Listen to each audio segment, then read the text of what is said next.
progresser correctement en trail, et c'est très important de comprendre ce titre. Et tout simplement, je vais vous présenter comment je gère ma charge d'entraînement. C'est une interrogation pour tout trailer de différents niveaux. Comment je peux gérer ma charge d'entraînement pour éviter le surentraînement, pour arriver au top lors de ma compétition le jour J, lors de mon objectif numéro 1. On va revoir ça dans cette nouvelle vidéo. Mais avant tout, n'hésitez pas à liker, commenter, mais surtout à vous abonner à la chaîne Wolf Trail si vous voulez plus de conseils sur le trail running. Allez, avant tout ça, introduction.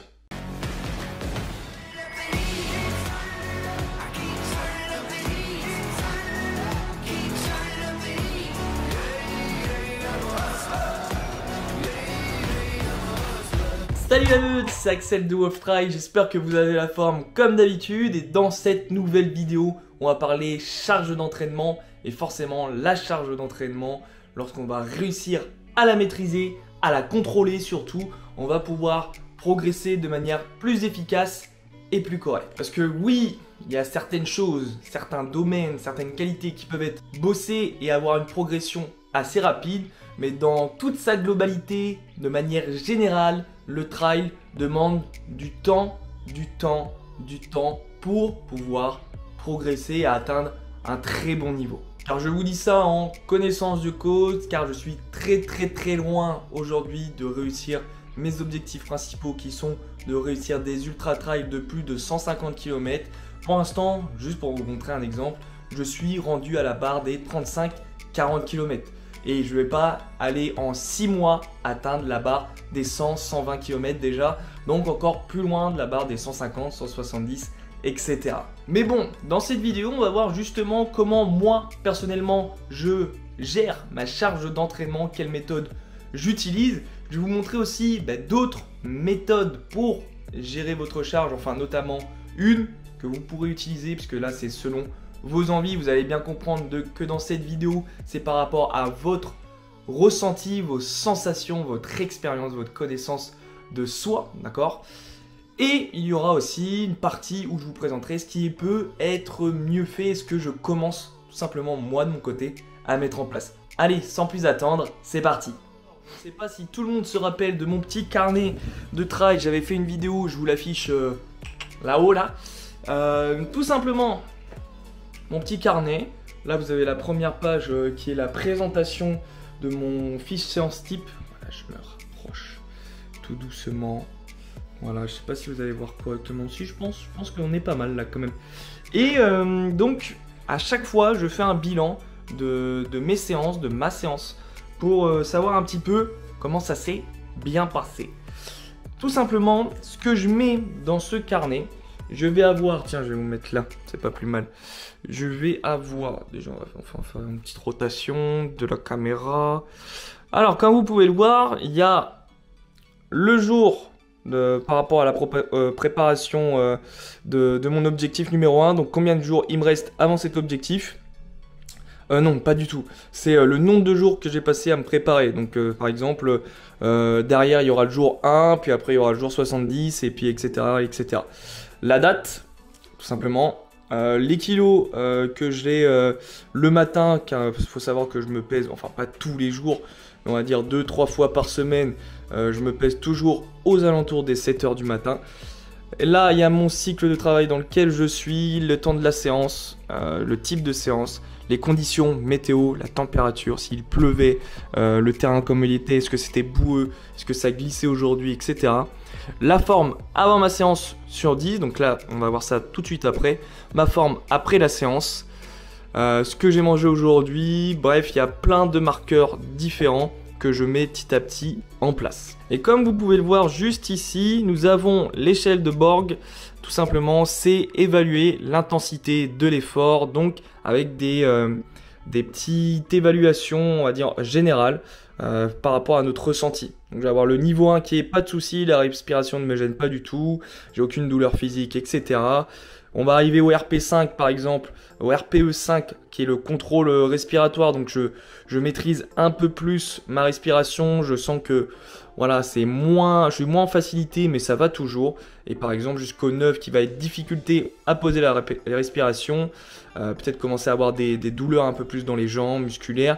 Et le RPE 10, le niveau 10 qui sera respiration limite. Voilà, je me sens vraiment pas bien. Ça peut être la tête qui tourne, une sensation de nausée ou ce genre de choses. Vraiment, là, sur cet entraînement-là, j'ai atteint mes limites. Je gère ma charge d'entraînement en calculant tout simplement mes sensations avec la méthode RPE, avec l'échelle de Borg, d'accord, qui va me permettre ensuite, par rapport au temps passé sur la séance d'entraînement, de faire un calcul très simple.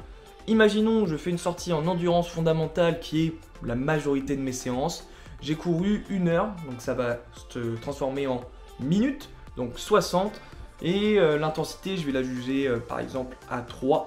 Ça va me faire 3 fois à 60, un résultat à 180. Donc maintenant, comment j'utilise moi personnellement ce 180 ? Donc ces 180 vont être mes 180 unités arbitraires données par la multiplication de mon résultat RPE et de mon temps d'effort. Selon Foster, c'est celui qui a fait réellement l'échelle de 1 à 10, parce qu'il a modifié l'échelle de Borg qui elle était à 1 à 20, ce qui était un petit peu trop vaste et un peu plus embêtant à calculer aussi. Il ne faudrait pas dépasser, je crois, 6000 unités arbitraires pour le surentraînement, voilà, pour atteindre le surentraînement, et 10 000 unités arbitraires. Quand on se rapproche de ça, et là on parle par semaine, on serait proche de la blessure. Forcément, tout ça est assez subjectif parce que d'une personne à une autre, ça peut totalement changer, parce que je vous le rappelle, nous n'avons pas tous la même expérience et le même niveau. Forcément, il y en a certains qui s'entraîneront que 3 fois par semaine et qui n'atteindront jamais cette surcharge en unité arbitraire.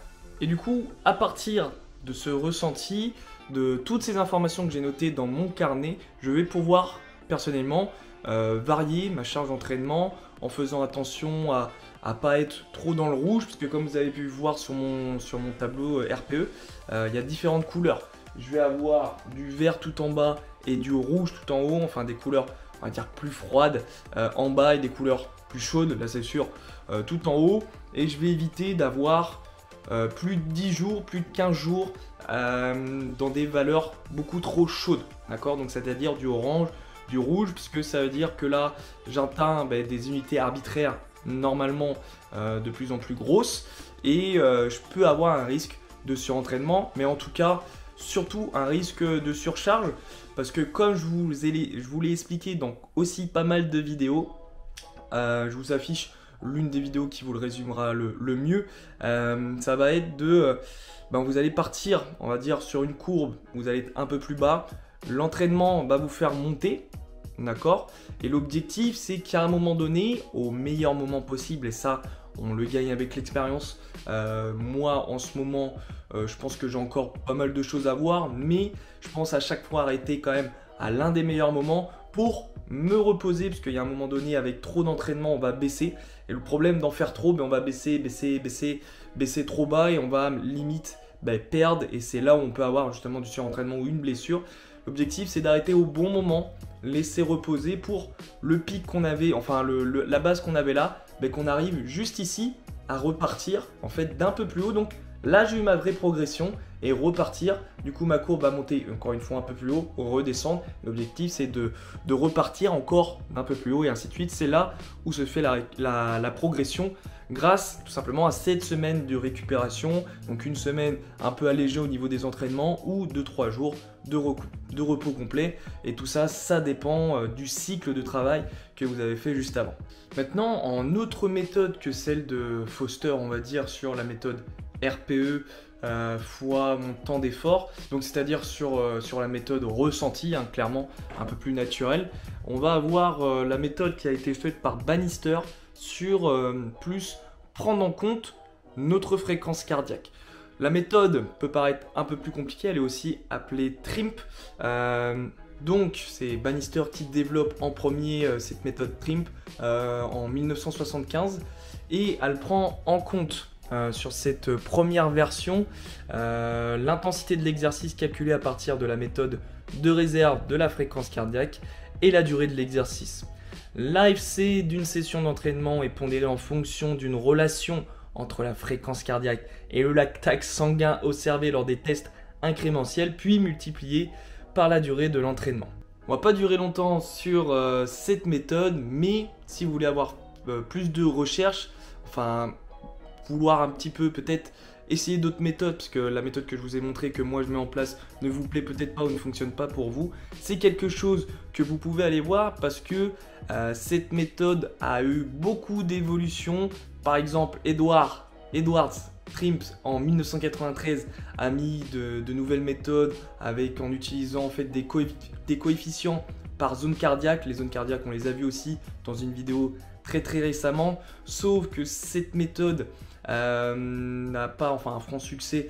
En fait, il est très difficile d'imaginer des coefficients pour ces zones cardiaques. En tout cas, je vous invite à aller voir cette méthode parce que c'est quelque chose d'autre qui se fait, et je pense qu'à l'avenir, je pourrais essayer sur 1 mois, 2 mois, je pense 2 mois, ce sera peut-être mieux parce qu'un mois, ça peut être un peu court, mais 2 mois sur 2 cycles d'entraînement, essayer justement la méthode Bannister et voir un petit peu les effets que ça a. Ça se trouve, ça sera une très bonne découverte parce qu'il existe aussi des logiciels qui nous feraient un petit peu tout seul.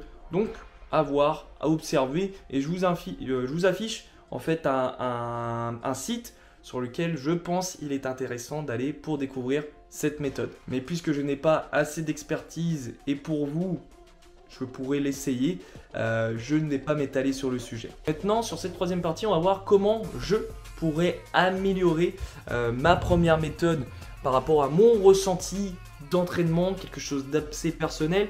Forcément, ça change d'une personne à une autre. Une sortie en endurance fondamentale d'1 heure pour moi sera peut-être très facile, alors que pour quelqu'un qui débute, trouver son endurance fondamentale, sortir une demi-heure, ça sera un peu plus difficile, donc le ressenti sera totalement différent. Je vous ai parlé de différents marqueurs. Quand je parle de marqueurs, c'est des éléments qu'on va prendre en compte, comme le temps d'effort qui est nécessaire forcément pour faire le calcul que je vous ai donné au départ, mais aussi l'horaire à laquelle vous allez partir courir, le temps qu'il fait, la température, parce que quand ça sera en hiver à 6 h du matin et en été à 6 h du matin, il y a une différence de température assez claire. Et pareil, en hiver, de sortir de 6 h ou sortir faire sa séance à midi, c'est totalement différent. Prendre le temps, aujourd'hui, il y a du soleil, l'entraînement s'est super bien passé, c'était cool.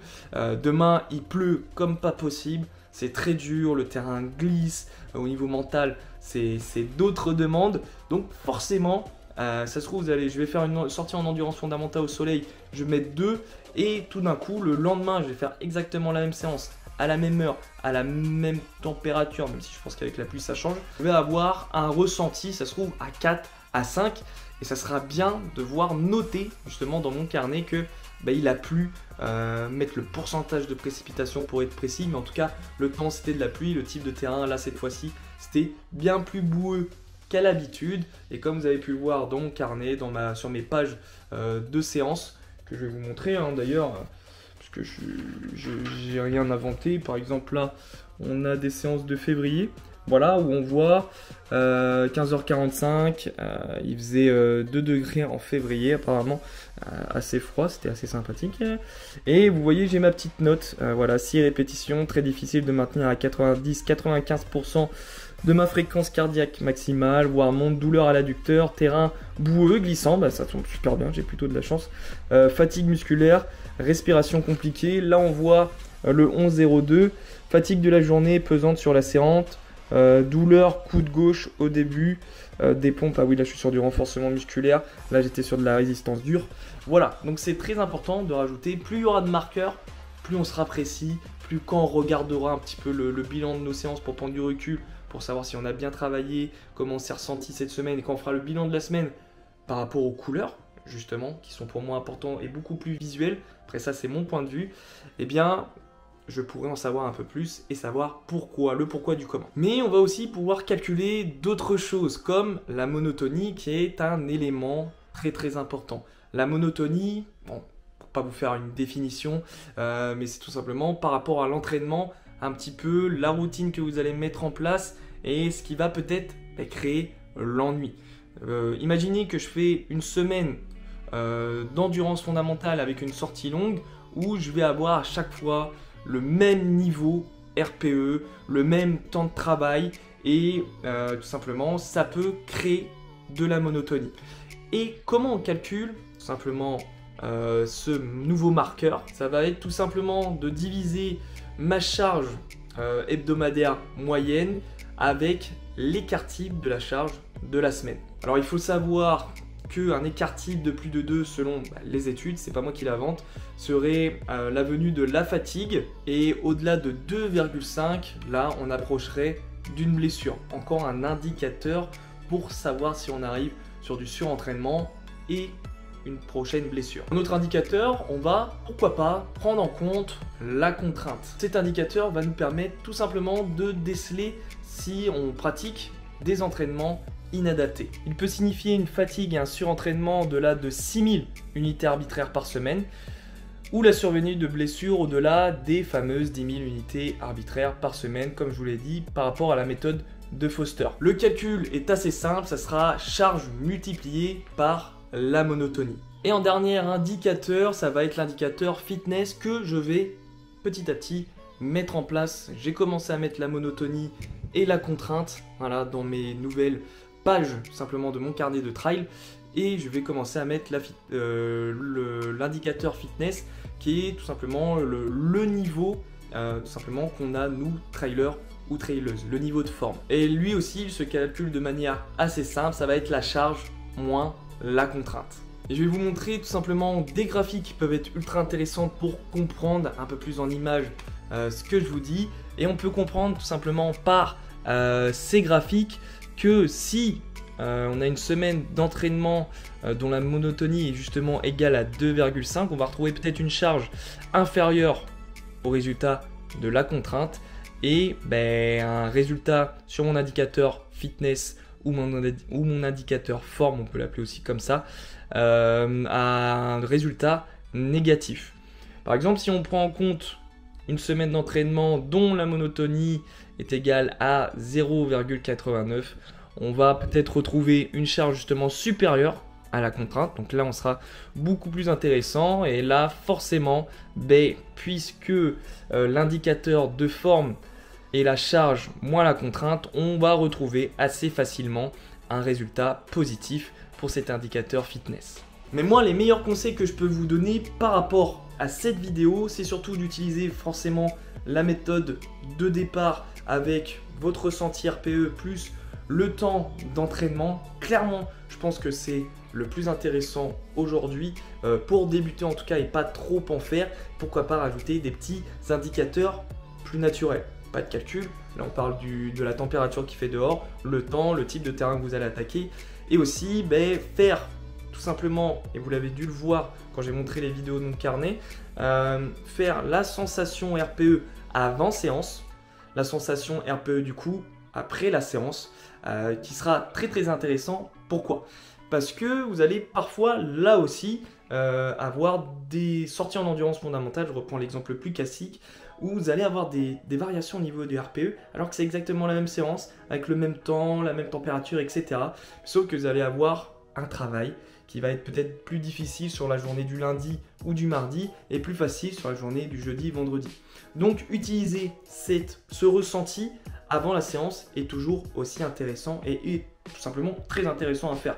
C'est un nouvel indicateur qu'il faut prendre en compte, et surtout n'hésitez pas à utiliser comme moi les couleurs pour ensuite vous retrouver sur par exemple un tableau ou une feuille Excel. Faites comme vous le voulez. Moi je préfère, avant je faisais des fichiers Excel, mais je préfère largement à la main parce que ça me donne plus envie, tout simplement ça me motive beaucoup plus au jour le jour. Et avoir ce visuel là des couleurs va tout de suite vous montrer si vous êtes depuis quelques jours, quelques semaines dans le rouge, ou peut-être que ça fait trop longtemps que vous êtes dans de la monotonie, vous êtes dans les mêmes valeurs d'entraînement à chaque fois. Donc essayez tout simplement de varier, parce que oui, la monotonie, cet indicateur là sert à varier les séances d'entraînement, c'est-à-dire être toujours au taquet et avoir toujours un peu de motivation justement. J'espère en tout cas que cette vidéo vous a plu. N'hésitez pas à me poser toutes vos questions et je ferai des vidéos de plus en plus précises sur ces sujets-là s'il y a besoin, et notamment sur la méthode Bannister quand je commencerai à l'essayer, en tout cas pour en savoir plus, parce que comme vous le savez très bien, et ça sera toujours le cas sur la chaîne Wolf Trail, je ne me permettrai pas d'essayer d'inventer des choses si je ne les sais pas tester moi-même.